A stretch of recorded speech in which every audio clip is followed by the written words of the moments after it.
नमस्कार, हमर छत्तीसगढ़ देख रहे हैं आप। आपके साथ मैं हूं ललित प्रजापति। शुरुआत करेंगे रायपुर से मिल रही बड़ी खबर के साथ।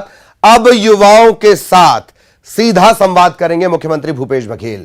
भेंट मुलाकात की तर्ज पर युवाओं के साथ ये संवाद होगा। संभागवार युवाओं का चयन होगा जो सीधे बातचीत करेंगे मुख्यमंत्री भूपेश बघेल से। मुद्दों पर चर्चा होगी, उपलब्धियों पर चर्चा होगी और आकांक्षाओं पर भी चर्चा होगी। युवाओं के सवालों का जवाब भी मुख्यमंत्री भूपेश बघेल देंगे।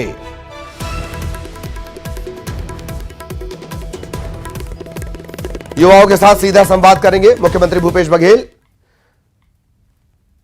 डेप्यूटी एडिटर अभिषेक शुक्ल हमारे साथ जुड़े हुए हैं। जी अभिषेक, युवा संवाद थोड़ा और साफ करें। देखिए, भेंट मुलाकात मुख्यमंत्री के कार्यक्रम चला जो अब लगभग समाप्ति पर है और सभी विधानसभाओं को मुख्यमंत्री ने कवर कर लिया है। लोगों के बीच जाकर बातचीत की है, मुलाकात की है, उनकी समस्याएं जानी है, क्या कुछ दिक्कतें वो जानी है। उसी तर्ज पर अब ये युवाओं के साथ बातचीत होगी। संभाग स्तरीय एक आयोजन किया जाएगा। संभाग स्तरीय आयोजन में ये तय किया गया कि सभी वर्ग के जो युवा हैं उनको प्रतिनिधित्व मिलेगा और मुख्यमंत्री न सिर्फ उनसे बात करेंगे बल्कि वो भी मुख्यमंत्री से सवाल जवाब कर पाएंगे। मकसद इसका यही है कि सरकार की योजनाएं हैं मुख्यमंत्री ने युवाओं को लेकर, जैसे राजीव मितान क्लब, फीस माफी हो, जो कि एग्जाम में फीस माफी सरकार ने की है, जैसी कई योजनाएं, उसका क्या लाभ युवाओं को मिल रहा है, वो क्या सोचते हैं और क्या कुछ युवाओं के लिए होना चाहिए। जैसे बहुत से प्रश्न जो युवाओं के जहन में होते हैं, मुख्यमंत्री के दिमाग में बहुत सी चीजें होंगी जो कि वो सीधा युवाओं के जरिए समझने या जानने की कोशिश करना चाह रहे होंगे। ये आयोजन होगा और संभाग स्तरीय आयोजन होगा।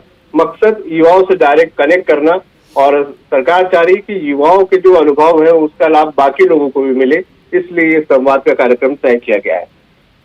जी जी, चलिए, बहुत बहुत धन्यवाद आपका इस बातचीत, जानकारी और विश्लेषण के लिए।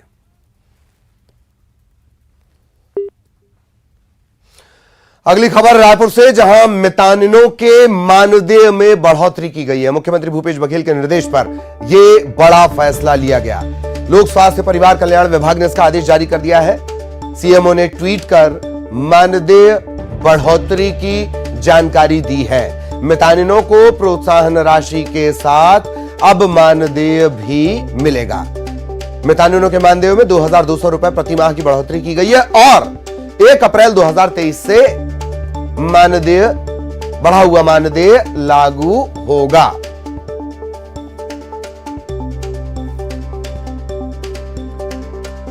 तो सीएमओ से बाकायदा ट्वीट कर इसकी जानकारी दी गई है। सहयोगी युगल हमारे साथ जुड़ रहे हैं। युगल के पास हम आपको लिए चलेंगे।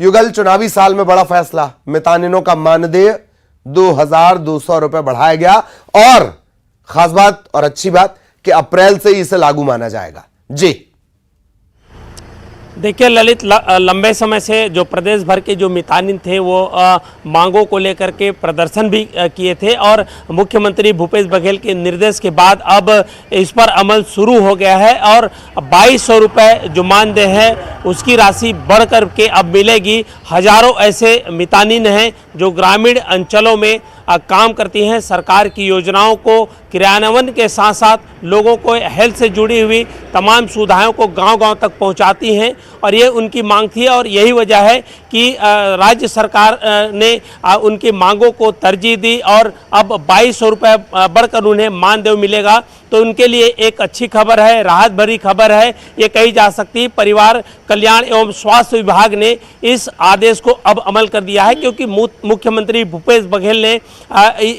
जो है निर्देश दिए थे और उस निर्देश के बाद हजारों जो मितानिन हैं उनको सीधा सीधा लाभ होगा। जी ललित, चलिए, बहुत बहुत धन्यवाद आपका युगल इस तमाम जानकारी के लिए। तो एक तरफ मितानिनों को सौगात मिली है, लेकिन तनाव बढ़ा रहे हैं संविदा कर्मचारी।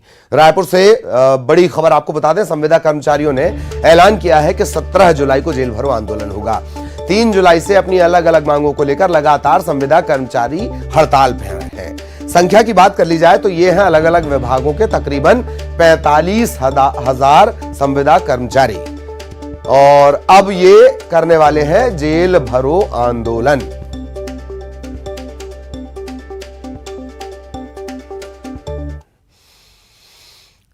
खबर जगदलपुर से, जहां के रेल लाइन पर एक बड़ी सी चट्टान गिर गई है। अराकू रेल सेक्शन का यह पूरा मामला है। अराकू रेल सेक्शन अरकू के नाम से भी इसे जाना जाता है। उसके नजदीक लैंडस्लाइड हुआ है। यात्री और मालवाहक ट्रेनों का परिचालन इसके चलते बाधित हो गया है और माना यह जा रहा है कि इस ट्रैक को दुरुस्त करने में कई घंटों का वक्त लग सकता है, तकरीबन एक दिन का वक्त लग सकता है। आज कोई भी ट्रेन जगदलपुर इस घटना के चलते नहीं जा पाएगी।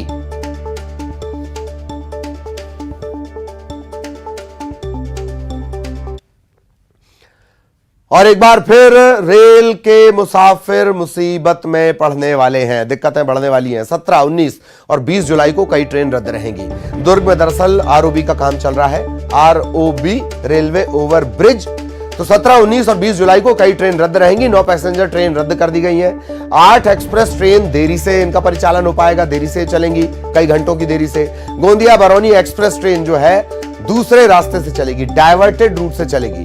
दुर्ग और भिलाई नगर के बीच आरओबी के काम के चलते ये दिक्कत बढ़ी है।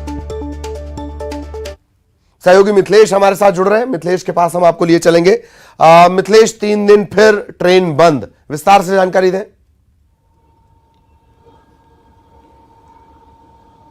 निश्चित रूप से फिर लोगों को परेशानी होने वाली है और अब जो है परेशानी रेलवे ओवर ब्रिज के कारण होने वाली है कि दुर्ग से भिलाई के बीच में ये रेलवे ओवर ब्रिज बन रहा है जहां पर काम किया जाएगा।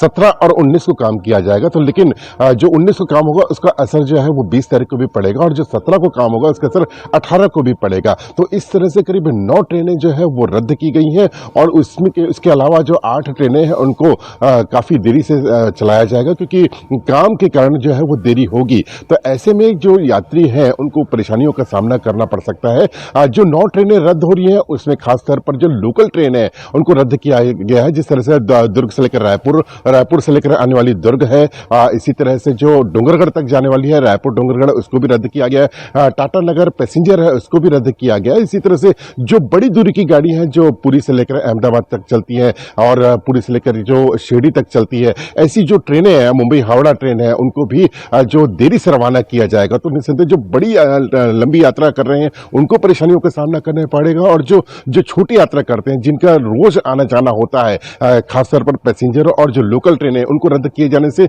लोगों को परेशान होना पड़ेगा क्योंकि बारिश का मौसम है और जो लोगों को सुविधा नहीं मिल पाती है ठीक से, वो ट्रेनों का सहारा लेते हैं और ट्रेन जब रद्द होंगी तो लोगों को असर पड़ेगा क्योंकि यहां से दुर्ग से लेकर रायपुर के बीच में कई लोगों का आवागमन होता है जो रोज काम के लिए अपने कामकाज के लिए आना जाना करते हैं। ट्रेनों के रद्द होने से इन पे खास असर पड़ने वाला है। वहीं जो लंबी दूरी जो तय कर रहे हैं उनको तो असर पड़ेगा ही क्योंकि जो भी ट्रेन चलेंगी वो 1 घंटा 2 घंटा 3 घंटा बताया जा रहा है, लेकिन जिस तरह से जो बताया जाता है वो नहीं होता है, उसका सीधा दुगना कर लिया जाता है तो वो 2 घंटा 4 घंटा और 6 घंटा भी हो सकता है। तो ऐसे में लोगों को परेशान होना पड़ेगा। रेलवे का कहना है कि जल्दी ये काम पूरा कर लिया जाएगा। टाइम शेड्यूल दिया गया है कि वो निर्धारित समय में पूरा किया जाएगा। तो ये उम्मीद कर रहे हैं कि शेड्यूल के ही मुताबिक काम हो, अन्यथा लोगों को और भी परेशान होना पड़ सकता है। ललित जी जी जी, चलिए बहुत बहुत धन्यवाद मिथिलेश इस तमाम जानकारी के लिए। सहयोगी मिथिलेश विस्तार से जानकारी दे रहे थे। और अब बड़ा अपडेट रायपुर से इस वक्त आपको बता दें, सेंट्रल जीएसटी काउंसिल की बैठक आज होनी है, दिल्ली में यह बैठक होनी है और इसमें शामिल होंगे उप मुख्यमंत्री टीएस सिंहदेव। आज वो इस बैठक में शामिल होंगे और बैठक में छत्तीसगढ़ से जुड़े मुद्दे उठाएंगे। केंद्र से जीएसटी के बकाया पैसों की मांग भी उप मुख्यमंत्री टीएस सिंहदेव करेंगे।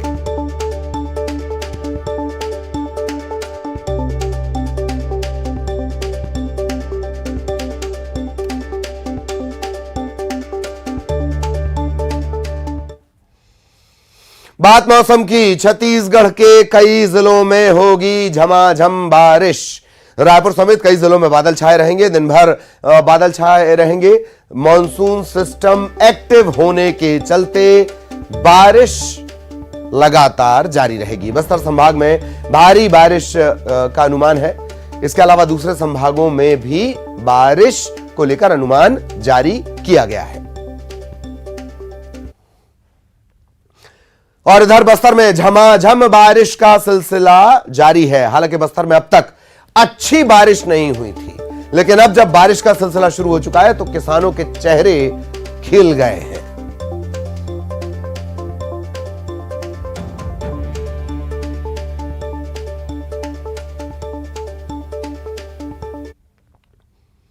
कई ऐसी जगह भी है जहां बारिश का एक दौर गुजरा है और उसके बाद अलग मौसम आया है। जशपुर से बड़ी खबर आपको बता दें, जिले के पठारी इलाके में घना कोहरा छाया है। बारिश का सिलसिला थमा और पठारी इलाके में कोहरा जमा। कोहरे के चलते आवागमन में परेशानी हो रही है। पंडरापाठ, रौनी, रोकड़ा, छिछली, इन तमाम जगहों पर कोहरे का असर है।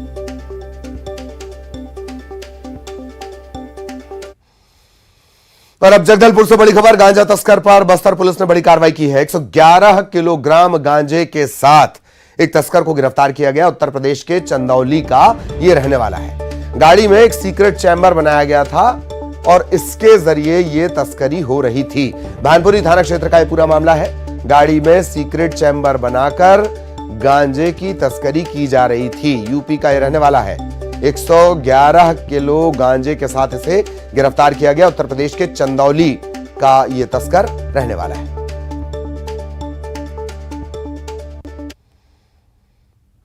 खबर बिलासपुर से, जहां एक कपड़ा व्यापारी के घर बड़ी चोरी की वारदात को अंजाम दिया गया। सोना, चांदी और नकदी समेत 10 लाख से ज्यादा की चोरी यहां पर हुई है। चोरी की इस घटना के बाद इलाके में हड़कंप है। बिलासपुर की मस्तूरी पुलिस चोरों की तलाश में जुटी हुई है।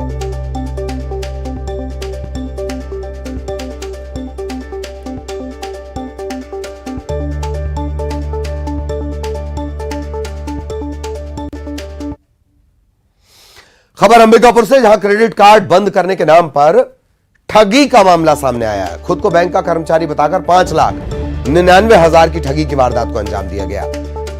शिकायत पुलिस में गई और इसके बाद पुलिस ने भोपाल से 2 आरोपियों को गिरफ्तार किया है। साइबर सेल और कोतवाली पुलिस इस पूरे मामले की पड़ताल कर रही थी। इन्हीं के ज्वाइंट ऑपरेशन में 2 आरोपी भोपाल से गिरफ्तार किए गए।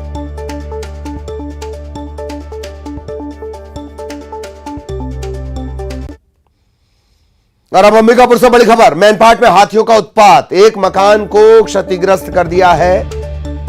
भरी बरसात में घर टूटने से मुसीबत और ज्यादा बढ़ गई है।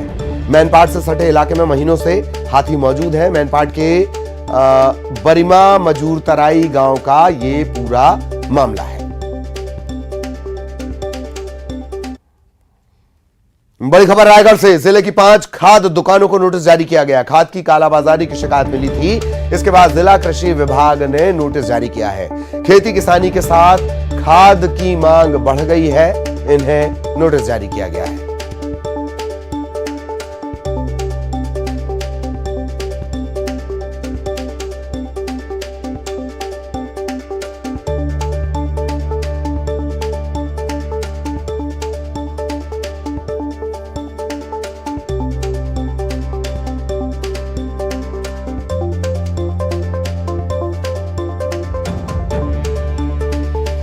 खबर रायगढ़ से, जहां 5 खाद दुकानों को नोटिस जारी किया गया। दरअसल कालाबाजारी की लगातार शिकायतें मिली थी। इसके बाद जिला कृषि विभाग ने नोटिस जारी किया। यह बड़े हैरत की बात है कि जिस विभाग को जांच की जिम्मेदारी है, जिस विभाग को यह देखना है कि खाद और खेती किसानी का काम अटके नहीं, कोई गलत तरीके से किसानों को ठगे नहीं, वो नोटिस जारी करके पूछ रहा है कि तुमने कालाबाजारी की। ये पड़ताल का मामला है, इसमें नोटिस जारी करके सावधान किया जा रहा है। यह वाकई कोई कार्रवाई करने का, एक्शन करने का मन है।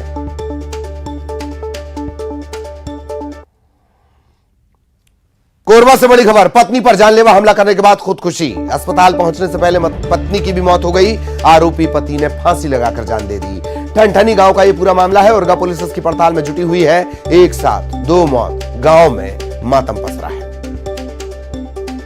बड़ी खबर आपको बता दें, कोरबा से इस वक्त मिल रही है।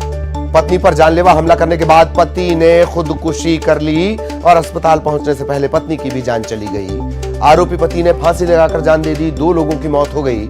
कोरबा के ठनठनी गांव का, उर्गा थाना पुलिस लगता है, उर्गा थाना लगता है। उर्गा थाने के ठनठनी गांव का ये पूरा मामला है। एक गांव में एक साथ 2 लोगों की जान चली गई, और वो भी इस वजह से कि पति ने पहले जानलेवा हमला कर अपनी पत्नी को मौत के घाट उतार दिया। इसके बाद फांसी पर झूलकर खुद की जान दे दी। वजह साफ नहीं है, क्योंकि दोनों की जान चली गई है। दो मौत हो गई है।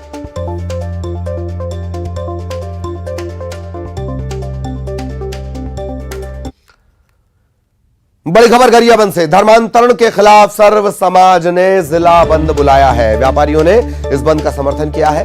अपहरण के बाद लड़की का धर्म परिवर्तन कराने का आरोप है। मुस्लिम युवक पर अपहरण कर धर्म परिवर्तन के आरोप है। एसपी ने शांति व्यवस्था बनाए रखने की अपील की है। यह भी कहा जा रहा है कि युवक युवती को जल्दी ढूंढ लिया जाएगा, यह भरोसा दिलाया गया है। अपहरण का केस दर्ज कर मामले की पड़ताल की जा रही है। और इसी के साथ इस बुलेटिन में इतना ही। खबरें जारी।